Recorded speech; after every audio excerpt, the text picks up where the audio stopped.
Is starting a woodworking business a profitable idea? Or, is it a recipe for disaster?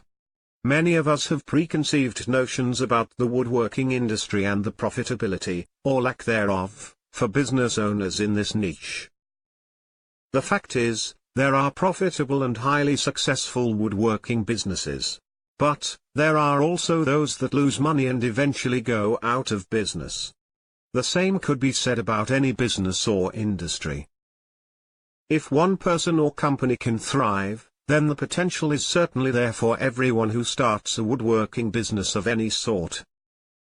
Perhaps due to the cost of equipment and space, it can be a little more challenging to get started on the road to profitability than some other businesses. But it's also less challenging than businesses that require a significant chunk of money right out of the gate. Here are 3 tips to help ensure your woodworking business remains profitable. Number 1, price for profit. It usually doesn't pay to compete for the lowest price. There is always going to be someone, somewhere, who is better equipped, and more automated. And they'll eventually win on price alone. Focus instead on quality workmanship, and charge accordingly.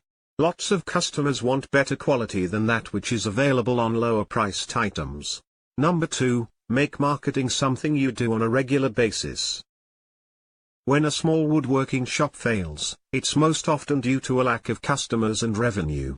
But if you do something every week, or better yet, every day, to tell the marketplace what you can do for them, you'll continually get more calls, more inquiries, and more people checking you out online.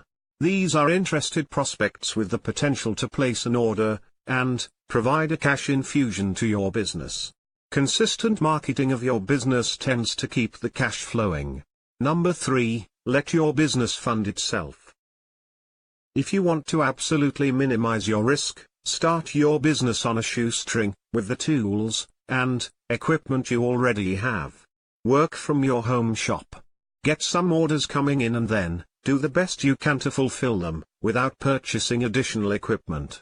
Conserve cash as much as possible, and build up a cash reserve. This will surely pay off for you down the road. How much you invest early on in your business should depend on the size of jobs you take on, and the money they bring in. The more cash you can sit on, the stronger your business position. And the more protection you'll have when things tighten up. Woodworking can be a profitable business. But it takes some effort and requires constant attention to the numbers. Much of it is common sense. Price the right way. Keep marketing through busy and slow times. And only spend on what is necessary. Keep these 3 tips in mind and you'll be well on your way to profitability in your woodworking business. Thank you for liking, sharing, and subscribing. Please visit our site, at the link below, for more helpful woodworking business tips and information.